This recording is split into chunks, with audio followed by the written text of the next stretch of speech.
Hello guys, आज हम class 10th exercise 1.3 का most expected question in board exam को डिस्कस करेंगे। अगर आप इसको इस तरीके से रिप्रेजेंट करेंगे तो आप 3 आउट ऑफ 3 स्कोर कर सकते हैं। तो हम स्टार्ट करते हैं। क्वेश्चन हमारे पास क्या आता है, prove that √3 is an irrational number. आपके पास √3 आए, √5 आए, √11 आए, कुछ भी आए तो इस तरीके का एक क्वेश्चन हमें मिलेगा, prove that √3 is an irrational number. Late us assume that √3 is a rational number. इसको हम कॉन्ट्रडिक्शन मेथड से करेंगे, यानी अपोजिट मान के चलेंगे। तो हमने क्या लिखा, let us assume that √3 is a rational number. हमें इरेशनल प्रूव करना है, इसको हम अपोजिट लेके चलते हैं। So we can write it in the form of p by q where q not equal to 0। इसका मतलब अगर हमने इसको रेशनल नंबर लिया है तो हम इसको p बाई क्यू के फॉर्म में लिख सकते हैं, क्योंकि रेशनल नंबर हमारे पास क्या होते हैं, which are written in p by q form. तो हमने लिखा so we can write it in the form of p by q, और वेयर क्यू हमारे पास क्या होता है, नॉट इक्वल टू 0। तो अगर √3 हमारे पास रेशनल नंबर है तो हमने वही लिखा, इसीलिए √3 is equal to p by q, इसको हमने फर्स्ट नाम ले लिया। तो p बाई क्यू कैसे लिया हमने, p बाई क्यू आर को प्राइम, p एंड क्यू हमारे पास क्या है, को प्राइम है। को प्राइम हमारे पास क्या होता है, देखो जिन दो नंबर का HCF 1 होता है वो नंबर कैसे होते हैं, को प्राइम। यानी हम ये भी बोल सकते हैं, जैसे अगर आप इसको अच्छे से एक्सप्लेन करें, यहाँ आप लिखेंगे p and q are coprime and q not equal to 0। उसके बाद अगर आप ये अलग से दिखाएंगे कि को प्राइम नंबर्स क्या है, तो मतलब एग्जामिनर पे ये इम्पैक्ट जाएगा कि आपके क्वेश्चन पे अच्छी पकड़ है। तो coprime means there is no factor between p and q other than 1। मतलब जो p क्यू जो हमने को प्राइम लिए हैं उनके बीच में कोई भी फैक्टर नहीं है 1 को छोड़ के। जैसे हमने लिखा 3 और 5, तो जैसे p एंड क्यू हमारे पास अगर होते, यानी p और क्यू के प्लेस पर अगर 3 और 5 होता, तो इन दोनों में 3 को हम ऐसे लिखेंगे 3 1 जा, और 5 को हम ऐसे लिखेंगे क्योंकि हम HCF ऐसे निकालते हैं ना। तो इन दोनों के बीच में कोई कॉमन फैक्टर नहीं है, मतलब इनका HCF क्या है, 1 के अलावा कोई HCF नहीं है। तो हम लिखेंगे coprime means there is no factor between p and q other than 1। मतलब जो p बाई क्यू की फॉर्म हमने लिखी है वो p एंड क्यू नंबर कैसे हैं, को प्राइम है। इसका मतलब इनके बीच में 1 को छोड़ के अदर कोई फैक्टर नहीं है। उसके बाद हमने फर्स्ट का क्या किया, स्क्वेयरिंग बोथ साइड। फर्स्ट का क्या हमने, स्क्वेयरिंग, जो फर्स्ट हमारे पास चल रही है उसको क्या, squaring both side we have. तो हमारे पास क्या आएगा, स्क्वेयरिंग करेंगे तो √3 का होल स्क्वायर और p by q equal to p by q का होल स्क्वायर। तो हमने लिखा √3 का होल स्क्वायर हमारे पास क्या आएगा, √3 का होल स्क्वायर। तो √3 का होल स्क्वायर से हमारे पास रूट चला जाएगा, यानी 3, और p का स्क्वायर अलग और क्यू का स्क्वायर अलग, अलग अलग खोल दिया हमने स्क्वायर। तो उसके बाद by cross multiplication method, cross multiplication से हमारे पास क्या हो जाएगा, क्यू स्क्वायर इस साइड शिफ्ट हो जाएगा, 3 यहाँ आ जाएगा, 1 इससे मल्टीप्लाई हो जाएगा। तो यहाँ आया हमारे पास क्यू स्क्वायर, ये यहाँ आ गया। उसके बाद p स्क्वायर नीचे आ जाएगा, p स्क्वायर बाई 3। तो q square is equal to p square by 3, इसको हमने सेकंड नाम लिया। अब सेकंड से हम क्या कंक्लूड कर रहे हैं, सेकंड से हमारे पास क्या दिख रहा है कि 3 है वो किसको डिवाइड कर रहे हैं, p स्क्वायर को। या तो हम ये बोलें कि p square is divisible by 3, मतलब ये हमारे पास क्या है, p स्क्वायर बाई 3। इसको अगर हम इंग्लिश में रिप्रेजेंट करेंगे, अगर बोलेंगे तो क्या बोलेंगे, तो p square is divisible by 3, क्योंकि इसको डिवाइड कर रहा है, तो हमने वही लिखा। तो फ्रॉम सेकंड से हमने क्या कंक्लूड किया, देखो फ्रॉम सेकंड से हम कंक्लूड करेंगे, फ्रॉम सेकंड से कंक्लूड किया p square is divisible by 3। ठीक है, तो हमने लिखा p square is divisible by 3। ठीक है, या फिर 3 इसको डिवाइड कर रहा है, या 3 डिवाइड्स p स्क्वायर, या फिर p square is divisible by 3, दोनों ही बातें ठीक है। तो p square is divisible by 3। उसके बाद हमने थ्योरम पढ़ी है 1.3, अगर a स्क्वायर किसी को डिवाइड कर रहा है देन a भी अगर a स्क्वायर किसी से डिविजिबल है तो a भी डिविजिबल होगा। तो हमने लिखा अगर p स्क्वायर डिविजिबल और डिवाइड अलग अलग चीजें हैं, इसको हम लिखते हैं, या तो हम इसको लिखते हैं 3 डिवाइड्स p स्क्वायर, या फिर हम लिखेंगे इसको p square is divisible by 3। ठीक है, तो p स्क्वायर मतलब अगर a स्क्वायर किसी से डिविजिबल है तो a भी होगा। तो p स्क्वायर है तो हमने लिखा p इज देयरफॉर, यानी ये 3 जो हमारे पास डॉट होते हैं किसको रिप्रेजेंट करते हैं, अगर एक ऊपर है 2 नीचे है तो देयरफॉर, अगर ये 2 ऊपर और नीचे होते तो बिकॉज। तो p स्क्वायर इज ऑल्सो, सो हमने लिखा p square is also divisible by 3, ये हमारे पास इसका हमने थर्ड नाम ले लिया। उसके बाद नाउ अब देखो p अगर 3 से डिविजिबल है तो p is equal to 3c होगा कुछ ना कुछ। क्यों, देखो p is equal to 3c हमने कैसे लिया, हमने लिखा था कि p is also divisible by 3। अगर p 3 से डिवाइड है, मान लीजिए मतलब p हमारे पास 12 है और वो 3 से डिवाइड है, इसका मतलब ये कब डिवाइड है, 12 को जब हम ऐसे लिखेंगे 4 3 जा और 3, ये तभी इससे कट रहा है ना, मतलब 4 तो कुछ भी वैल्यू आ रही है, और जब ये पूरा मतलब पूरा का पूरा 12 में अगर 3 पार्ट होगा तो 3 से 3 कट जाएगा, मतलब 3 का पूरा पार्ट होगा, तभी ये इससे डिविजिबल है। तो इसलिए हमने लिखा 4 के प्लेस पे, यानी 4 5 कुछ भी हो सकता है, जैसे 15 लो, 15 3 से डिविजिबल कब होगा, यानी जब इसको हम 3 इंटू 5 और 3 से 3 गया यानी 5, या फिर 3 5 जा लिखते हैं ना 15, तो ऐसे ही जाता है एक बार। तो देखो 3 इसका पूरा पार्ट इसमें है, तो हमने लिखा 3, और 5 आया, आंसर 4 आया, कुछ भी कोई भी इंटीजर आए उसका नाम ले लिया हमने c। इसका मतलब हम p को इस तरीके से लिख सकते हैं ना, p is equal to 3c। तो हमने वही लिखा p is equal to 3c where c is any integer, कोई भी इंटीजर हो सकता है। पुट इट इन सेकंड, अगर हम इसको सेकंड में रखें तो वी हैव हमारे पास क्या आएगा, सेकंड हमारे पास क्या चल रही थी जो हमने क्रॉस मल्टीप्लीकेशन मेथड से निकाली थी। देखो सेकंड थी हमारे पास क्यू का square is equal to p square upon 3, ये हमारी सेकंड थी। इसमें हमने क्या लिखा, हमने क्या माना P is equal to 3c, तो पी के प्लेस पे हमने क्या लिख दिया 3c, बाकी as it is. Q square is equal to p के प्लेस पे हमारे पास क्या आ जाएगा 3c का होल स्क्वायर अपॉन 3। उसके बाद अगर हमने इसको सोल्व किया, Q square is equal to 3 का स्क्वायर यानी 9 और सी का यानी C square upon 3 as it is. देखो Q square is equal to 3c square, 3 1 जा 3, 3 3 जा 9, तो 3c स्क्वायर हो गया। तो अभी देखो इसको आगे क्या किया हमने, ये इंप्लाइज दैट का साइन है, मतलब आगे आगे क्या क्या चल रहा है इसमें। तो देखो Q square is equal to 3c square, तो क्यू स्क्वायर 3 को डिवाइड करेगा, q square upon 3 is equal to c square, मतलब क्रॉस मल्टीप्लीकेशन से लिख दिया हमने। इसके नीचे आ जाएगा q square is equal to q square upon 3 is equal to c square, ये हमने इसका नाम हमने लिखा फोर्थ। अब फोर्थ से हम क्या कंक्लूड कर रहे हैं, ये सेम p वाली कंडीशन बन गई जो हमने सेकंड में देखा था। उसमें p स्क्वायर किससे डिविजिबल था 3 से, इसमें इस फोर्थ में से हमें क्या दिख रहा है, या तो हम ये बोले कि Q square is divisible by 3, या फिर 3 किसको डिवाइड कर रहा है क्यू स्क्वायर को, 3 डिवाइड्स क्यू स्क्वायर, और Q square is divisible by 3, आपकी मर्जी कुछ भी लिखें। तो फ्रॉम फोर्थ से हमने लिखा Q square is divisible by 3, इसका मतलब अगर क्यू स्क्वायर डिविजिबल है थ्योरम 1.3 से तो क्यू भी डिविजिबल होगा, तो क्यू इज डिविजिबल बाय 3, इसको हमने फिफ्थ नाम लिया। देखो फ्रॉम थर्ड एंड फिफ्थ से हम क्या कंक्लूड कर रहे हैं, थर्ड हमने किसका नाम दिया था, थर्ड देखो p is also divisible by 3, ये हमारी थर्ड थी, p is also divisible by 3 और क्यू इज डिविजिबल बाय 3, ये हमारी फिफ्थ है। तो थर्ड और फिफ्थ से हमें क्या पता लग रहा है कि p भी डिविजिबल है 3 से और q भी डिविजिबल है। तो from third and fifth we can say that p and q having common factor 3 which is other than 1, मतलब कि p एंड q में कॉमन फैक्टर है जो कि 1 से अलावा है, क्योंकि ये डिविजिबल हो रहे हैं ना किसी और चीज से, मतलब अगर कॉमन फैक्टर है तभी डिविजिबल हो रहे हैं, अगर कॉमन फैक्टर नहीं होता तो डिविजिबल नहीं होते। तो p एंड q के मतलब बीच में हैविंग कॉमन फैक्टर है जो कि 1 से अलग है, यानी 3 इनमें कॉमन फैक्टर है जो कि 1 से अलग है, मतलब ये भी 3 से डिविजिबल है, वो भी 3 से डिविजिबल है, यानी दोनों ही 3 से डिविजिबल हैं, इसका मतलब इनमें कॉमन फैक्टर हो गया अदर देन 1। तो दिस कंट्राडिक्ट्स अवर अजम्पशन, लेकिन ये तो हमारी कंट्राडिक्ट हो गई हमारी अजम्पशन से। क्यों, क्योंकि हमने तो क्या माना था, को प्राइम लिए थे और p और q कैसे थे, जिनके बीच में मतलब जिनका कॉमन फैक्टर 1 था, लेकिन ये अदर देन 1 आया, इसका मतलब दिस कंट्राडिक्ट्स अवर अजम्पशन, यानी हमारी पोजीशन क्या थी, रॉन्ग थी। हमारी पोजीशन रॉन्ग क्यों आई, this arises because our assumption, मतलब ये अलग क्यों आया, ये कंट्राडिक्ट क्यों किया, क्योंकि this arises because our assumption is wrong, क्योंकि हमने मतलब जो हमने लेके चले थे या हमने माना था वो गलत था। Hence √3 is an irrational number, इसका मतलब है हम प्रूव कर देंगे कि √3 क्या है, इरेशनल नंबर है। चैप्टर सेकंड एक्सरसाइज 2.2 का क्वेश्चन नंबर फर्स्ट करेंगे, जो कि एग्जाम पॉइंट ऑफ व्यू से बहुत इंपॉर्टेंट क्वेश्चन है। एक्सरसाइज 2.21 में हमारे पास ऐसा कुछ है नहीं, और 2.3 हमारे पास इस सेशन में डिलीटेड है। तो एक्सरसाइज 2.2 हमारे पास चैप्टर सेकंड से मोस्ट इंपॉर्टेंट एक्सरसाइज है। इसमें हमारे पास 2 ही क्वेश्चन है और दोनों ही क्वेश्चन एग्जाम में आते ही आते हैं। तो क्वेश्चन नंबर फर्स्ट करते हैं हम, find the zeros of the following quadratic polynomial and verify the relationship between the zeros and the coefficient, यानी हमें जीरोस भी निकालने हैं जो क्वाड्रेटिक पॉलिनोमियल हमें गिवन होगी, और उसके बाद उसका रिलेशनशिप भी वेरीफाई करके दिखाना है कि हमारे जीरोस सही आए है या नहीं। तो देखो भी, तो एक्स का स्क्वायर फर्स्ट में हमें दिया गया है एक्स का स्क्वायर माइनस के 2x माइनस 8 इक्वल्स टू 0।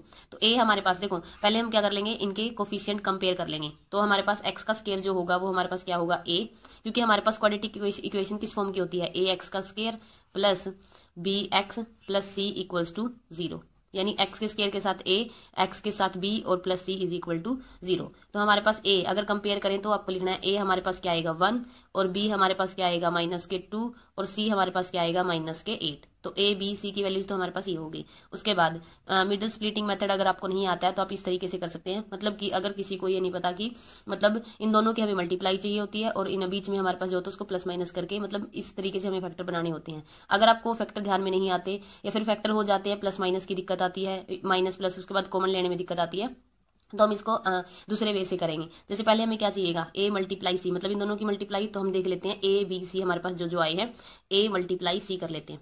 तो a और c हमारे पास क्या आया 1 माइनस 8, यानी माइनस 8 हो जाएगा, 1 मल्टीप्लाई माइनस 8 यानी माइनस 8, ठीक है। उसके बाद हम इसके फैक्टर कर लेंगे, जो भी हमारे पास ये वैल्यू आएगी 8 माइनस 8 जो भी आएगी, मतलब कुछ भी वैल्यूज आ सकती है। तो 8 के हमारे पास फैक्टर, पॉसिबल फैक्टर क्या क्या हो सकती है, मतलब हम इसको किस तरीके से टेबल के अकॉर्डिंग लिख सकते हैं, जैसे 2 4 यानी 4 2 जा 8, और लिख सकते हैं 8 1 जा, ठीक है। और किसी की टेबल में आता ही नहीं है, खुद की में आता है, 2 के में आता है या फिर 4 की में, यानी इसको तो अगर 2 4 लिखें या 4 2 लिखे एक ही बात है, 8 1 लिखे या 1 8 लिखे, मतलब एट 8 के हमारे पास ये पॉसिबल फैक्टर हो गए, ठीक है। तो पॉसिबल फैक्टर में से हमें प्लस माइनस करके देख लो, क्योंकि हमें प्लस माइनस करके बी की वैल्यू चाहिए।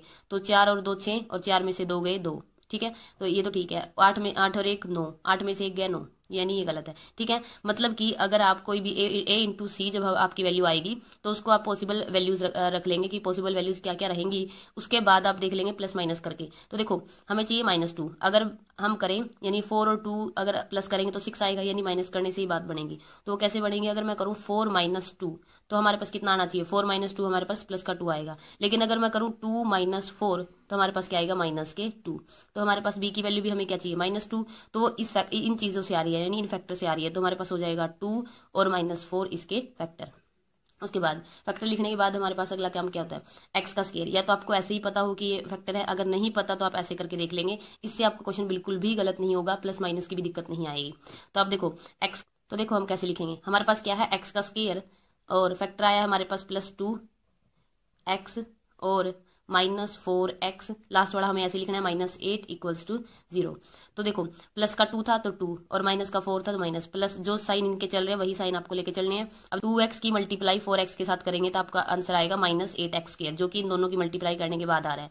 अगर 2x की मल्टीप्लाई प्लस माइनस करेंगे, यानी 4x में से 2x जाएगा, -4x में से प्लस के 2x जाएंगे, तो हमारे पास -2x बचेगा, यानी हमारे फैक्टर ठीक है। तो उसके बाद अगला काम हमारे पास क्या होता है, पहली 2 टर्म नेक्स्ट 2 टर्म्स। ठीक है, तो पहली 2 टर्म में हमारे पास क्या मैक्सिमम क्या कॉमन आ रहा है, x। तो यहाँ पर क्या बचा, x प्लस x बाहर चला गया तो 2।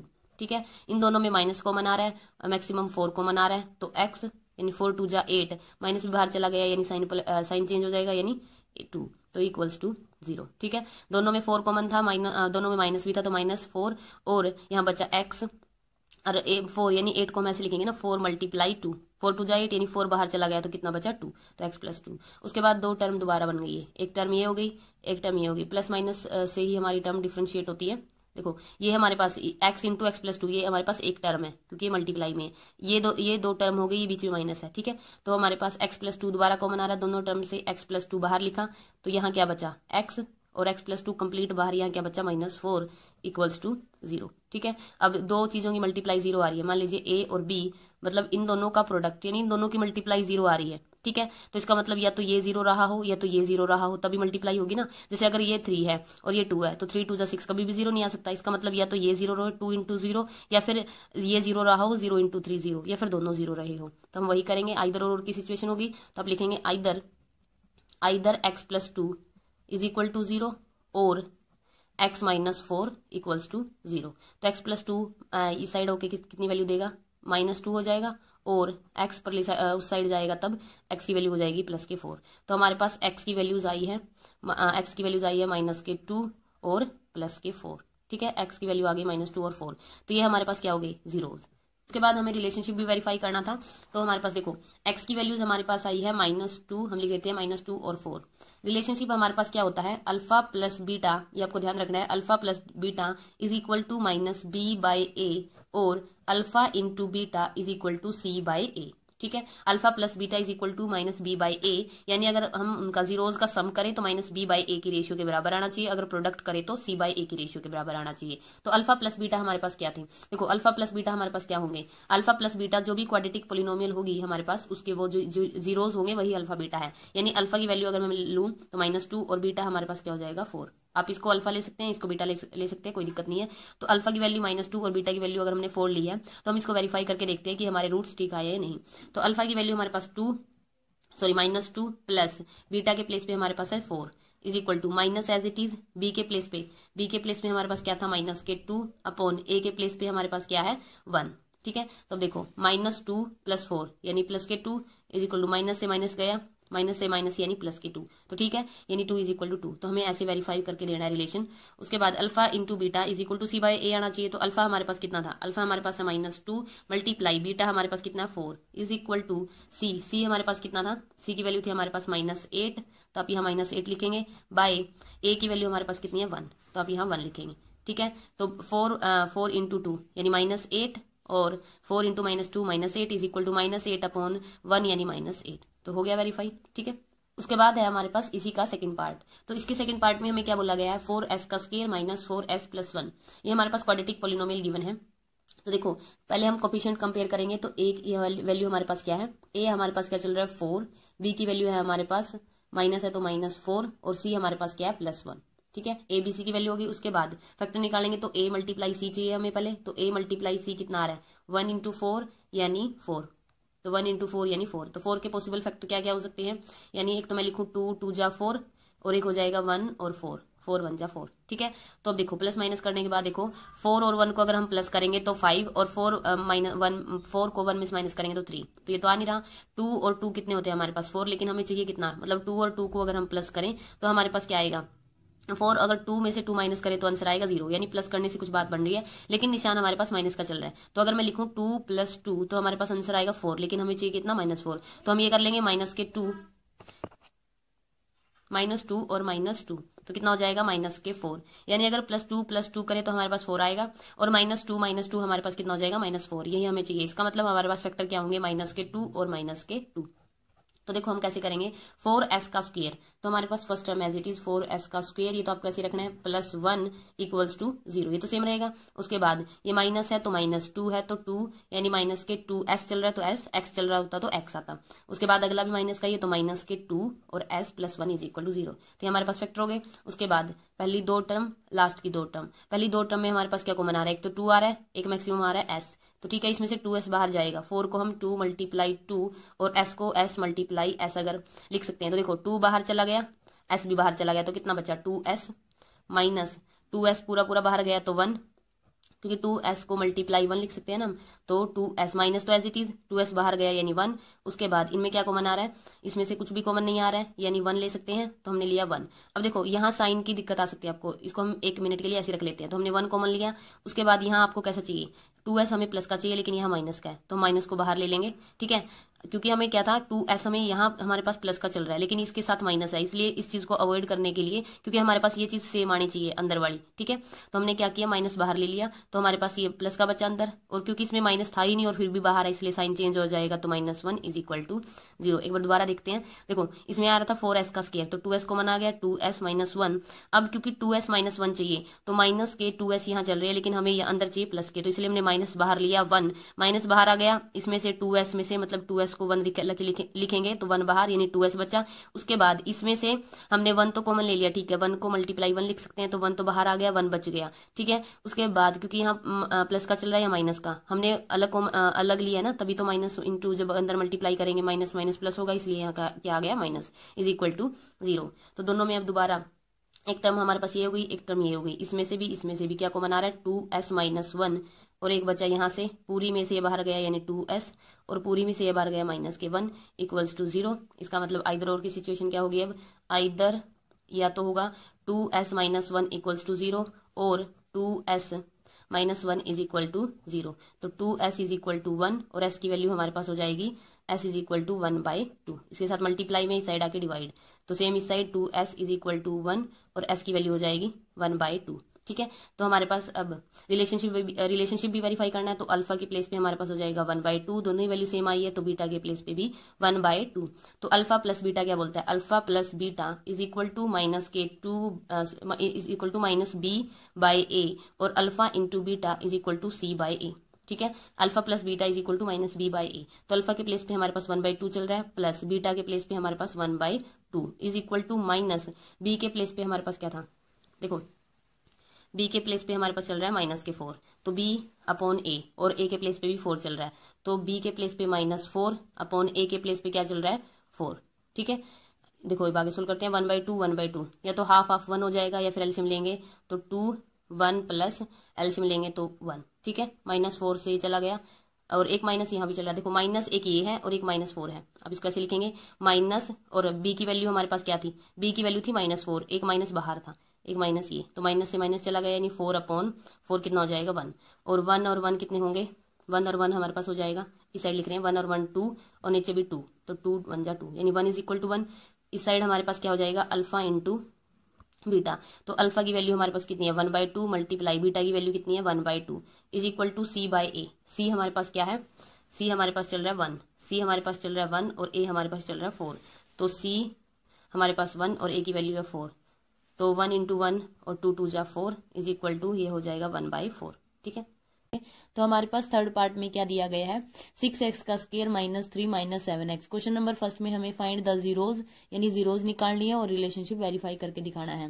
तो इस पार्ट में हमें क्या वैल्यू दी गई है, तो गिवन क्वाड्रेटिक पोलिनोमियल हमारे पास क्या है, 6x का स्क्वायर माइनस 7x माइनस 3। हमने क्या किया, माइनस 7x को बीच में रखा और माइनस 3 को एक साइड शिफ्ट कर दिया, क्योंकि हमारे पास क्वाड्रेटिक पोलिनोमियल क्या होती है, ax का square plus bx plus c equals to 0। मतलब अगर ये इक्वल्स टू 0 है तो क्वाड्रेटिक इक्वेशन है, अगर इक्वल्स टू 0 नहीं है तो क्वाड्रेटिक पोलिनोमियल है। तो देखो भी a हमारे पास क्या है, a है हमारे पास 6, b हमारे पास कितना है माइनस के 7 अगर हम कंपेयर करें तो, और c की वैल्यू हमारे पास क्या चल रही है माइनस के 3। ठीक है, तो हम क्या करते हैं, a मल्टीप्लाई c चाहिए होता हमें 6 की मल्टीप्लाई माइनस 3 के साथ। तो a मल्टीप्लाई c हमारे पास क्या आएगा, 6 मल्टीप्लाई माइनस 3, तो 6 मल्टीप्लाई माइनस 3 यानी माइनस के 18, माइनस 18 a मल्टीप्लाई c। तो इसका मतलब हमें इसके फैक्टर करने हैं, तो 18 के फैक्टर हमारे पास क्या होंगे, 9 मल्टीप्लाई 2 या तो 18 मल्टीप्लाई 1 या तो 6 मल्टीप्लाई 3। तो ये हमारे पास 18 के पॉसिबल फैक्टर हो गए। ठीक है, तो देखो हमें चाहिए माइनस का 7, तो अगर हम देखें 18 और 1 प्लस करें तो 19, माइनस करें तो 17, 6 3 9, 6 में से 3 गए, 6 और 3 को अगर जोड़ेंगे तो 9 और कम करेंगे माइनस करेंगे तो हो जाएगा 3, ये भी नहीं है, तो 9 और 2 11, 9 में से 2 गए यानी 7। तो हम ऐसा क्या करें कि 9 और 2 को कैसे लिखें कि आंसर हमारे पास माइनस 7 आए, क्योंकि हमें b की वैल्यू माइनस 7 चाहिए। तो ये हम लिख सकते हैं 2 माइनस के 9 which is equal to minus के 7। अगर हम 9 माइनस 2 लिखते तो प्लस का 7 आता, लेकिन हमें माइनस 7 चाहिए, तो इसका मतलब हमारे पास फैक्टर है 2 और माइनस 9 हमारे पास इसके फैक्टर हो जाएंगे। तो देखो 6x का स्क्वायर चल रहा है हमारे पास, 6x का स्क्वायर, तो हमारे पास क्या हो जाएगा, 6x का स्क्वायर प्लस 2x माइनस के 9x और पीछे है माइनस 3 इक्वल्स टू 0। ठीक है, तो दोनों में पहले दो टर्म और लास्ट की दो टर्म, पहले दो टर्म में हमारे पास 2x कॉमन आ रहा है, तो हमने लिया 3x बच गए, यहाँ से 2x पूरा पूरा बाहर चला गया यानी +1, दोनों में माइनस कॉमन आ रहा है और 3 कॉमन आ रहा है, तो 3 कॉमन आ गया और यहाँ बचा 3x और यहाँ बचा माइनस बाहर चला गया यानी +1 इक्वल्स टू 0। ठीक है, दोनों एक टर्म ये होगी, अब एक टर्म ये होगी, दोनों में अगेन 3x + 1 कॉमन आ रहा है, तो 3x + 1 कॉमन लिया, तो यहाँ क्या बचा 2x और इस साइड बचा माइनस के 3 विच इज इक्वल टू 0। अब दोनों का प्रोडक्ट अगर 0 है, या तो 3x + 1 इक्वल्स टू 0 रहा हो, या तो 2x - 3 इज इक्वल टू 0 रहा हो। तो हमारे पास क्या हो जाएगा, 3x + 1 इज इक्वल टू 0 से 3x प्लस उस साइड जाएगा -1 यानी x की वैल्यू हो जाएगी -1/3। इस साइड हो जाएगा 2x is equal to minus उस साइड जाके प्लस का 3, x इज इक्वल टू 3/2। तो ये हमारे पास क्या आ गई, रूट। हम ले लेते हैं अल्फा, हमारे के पास क्या हो जाएगा -1/3 और बीटा हमारे पास क्या हो जाएगा 3/2। उसके बाद है इसका फोर्थ पार्ट में हमारे पास क्या है, 4u का स्क्वायर प्लस 8u, यानी हमारे पास देखो a की वैल्यू तो यहाँ क्या अगर कंपेयर करें 4 और b की वैल्यू है 8, लेकिन c की वैल्यू हमें दी नहीं गई है, तो c की वैल्यू हमारे पास क्या हो जाएगी 0, क्योंकि यहाँ अगर 0 लिखें तो कोई दिक्कत नहीं है, तो c के प्लेस पे यहाँ कौन है 0, तब भी ये 4u² प्लस 8u ही होगा, तो c की वैल्यू हमारे पास क्या चल रही है 0। अब a मल्टीप्लाई c, वो तो 0 ही हो गया, यानी a मल्टीप्लाई c, तो ये तो 0 और 0 के फैक्टर 0 × 0 ही, अलग कुछ हो नहीं सकते, हमें चाहिए b की वैल्यू 8।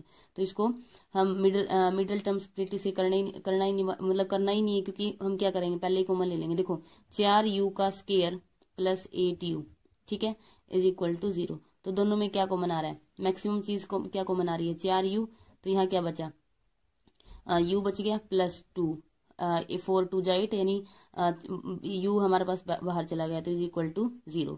अब देखो 4u, या तो 4u इक्वल्स टू 0 रहा हो, देखो ये तो 4u इज इक्वल टू 0, या तो u + 2 इक्वल्स टू 0। यहाँ से हो जाएगा u, ये 4 है तो u 0/4 which is equal to 0, यानी एक u की वैल्यू तो हमारे पास क्या आ गई, एक u की वैल्यू आ गई 0। उसके बाद u इस साइड जाके -2, तो एक u की वैल्यू आ गई -2। ठीक है, यानी u की वैल्यू होगी -2 और 0, यानी हमारे पास क्या हो गए 0 और -2, इसके क्या हो गए जीरोस। ठीक, alpha plus beta is equal to -b/a, तो अल्फा क्या है हमारे पास 0 प्लस बीटा के प्लेस पे -2 is equal to minus b के प्लेस पे चल रहा है 8/a की वैल्यू क्या चल रही है 4, तो आ जाएगा 0 + -2 यानी -2 और 4 8 2 जा यानी -2। ठीक है, इक्वल आ रही है। तो अल्फा और alpha into beta is equal to C by A. तो अल्फा कितना था हमारे पास 0 और मल्टीप्लाई में कुछ भी चले 0 ही आना है। सी की वैल्यू हमारे पास ऑलरेडी 0 थी, तो 0 अपॉन समथिंग क्या होता है 0, तो ये भी वेरीफाई हो गया। इसके बाद है हमारे पास फिफ्थ पार्ट में हमारे पास क्या है t square minus 15 is equal to 0। तो इसमें भी हमारे पास ए की वैल्यू क्या चल रही है, ए की वैल्यू है 1, बी की वैल्यू यानी टी वाली कोई टर्म है ही नहीं, टी स्क्वायर है और टी वाली टर्म गायब है, तो बी की वैल्यू 0 और सी की वैल्यू हमारे पास माइनस के 15। तो इसको भी हम सिंपल सोल्व कर लेंगे। T square minus 15 equals to 0, t square is equal to उस साइड जाके प्लस के 15 और t is equal to plus minus under root 15, यानी स्केयर उस साइड जाके हमारे पास क्या होता है रूट में चेंज हो जाता है। रूट की वैल्यू किस में आती है, प्लस माइनस में, यानी एक अल्फा की वैल्यू हमारे पास क्या चल रही है रूट 15 और एक बीटा की वैल्यू हो जाएगी हमारे पास माइनस के रूट 15। अब हमारे पास क्या होता है alpha plus beta is equal to minus B by A और alpha multiply beta is equal to C by A. तो अल्फा के प्लेस पे रूट 15 प्लस बीटा कितना चल रहा है माइनस के रूट 15 और is equal to minus b कितना था 0 अपॉन ए की वैल्यू थी हमारे पास 1, रूट 15 से रूट 15 और 0 बाई समथिंग 0, तो ये हो गया वेरीफाई। इस साइड है alpha beta is equal to C by a. Alpha की वैल्यू हमारे पास चल रही है रूट 15 मल्टीप्लाई बीटा है माइनस के रूट 15, सी हमारे पास कितना चल रहा है सी है माइनस 15 और ए हमारे पास है 1, तो रूट 15 इंटू रूट 15 हो जाएगा और माइनस सी चल ही रहा है तो इज इक्वल टू माइनस के 15। तो ये भी वेरीफाई हो गया क्योंकि बेस सेम हमारे पास क्या होती है पावर ऐड हो जाती है, 15 की पावर हाफ 15 की पावर हाफ, तो 15 की पावर पूरी यानी कंप्लीट 1। ओके, उसके बाद है नेक्स्ट पार्ट में हमारे पास क्या है 3x का square minus x minus 4 equals to 0। यहाँ अगर हम कंपेयर करें तो a की वैल्यू है हमारे पास 3, b की वैल्यू है माइनस 1 और c की वैल्यू है हमारे पास माइनस के 4। तो देखो a की वैल्यू है b की और c की, इसमें तीनों दी गई है तो हमारे पास क्या चाहिए a मल्टीप्लाई c, तो a और c हमारे पास क्या है 3 मल्टीप्लाई माइनस के 4 यानी माइनस के 12। अब 12 के फैक्टर तो देखो 2 6 जा 12 और हो जाएगा 6 2 जा 12 हो गया 4 3 जा 12, ठीक है। और या फिर आप लिखेंगे 12 मल्टीप्लाई 1, यही पॉसिबल फैक्टर हो सकते हैं। अब देख लो इनको प्लस माइनस करके 6 और 2 8, 6 में से 2 गए 4, बी की वैल्यू माइनस 1 चाहिए, नहीं आ रहा। 12 और 1 13, 12 में से 1 गया 11, ये भी नहीं आ रहा। 4 और 3 7, 4 में से 1 गया 3, सॉरी 4 में से 3 गया यानी 1, तो ये बात बन रही है। लेकिन माइनस 1 चाहिए यानी 3 माइनस 4 अगर हम करें तो माइनस 1 आ रहा है, इसका मतलब 3 और माइनस 4 हमारे क्या है फैक्टर है, 3 और माइनस 4, ठीक है। तो देखो भी 3x का स्क्वायर प्लस के फैक्टर है हमारे पास 3x है माइनस के 4x और माइनस 4 पीछे वाला as it is equal to 0। पहली 2 टर्म नेक्स्ट 2 टर्म, तो 3x कॉमन आ रहा है, यहाँ बचा 3x प्लस 1, दोनों में माइनस कॉमन आ रहा है और 4 भी कॉमन आ रहा है, तो 4 सॉरी यहाँ 3x कॉमन आ गया तो सिर्फ x बचेगा, यहाँ गलती से 3 लिखा गया। तो माइनस माइनस दोनों में कॉमन आ रहा है माइनस के 4 और x माइनस बाहर चला गया यानी 1 इज इक्वल टू 0।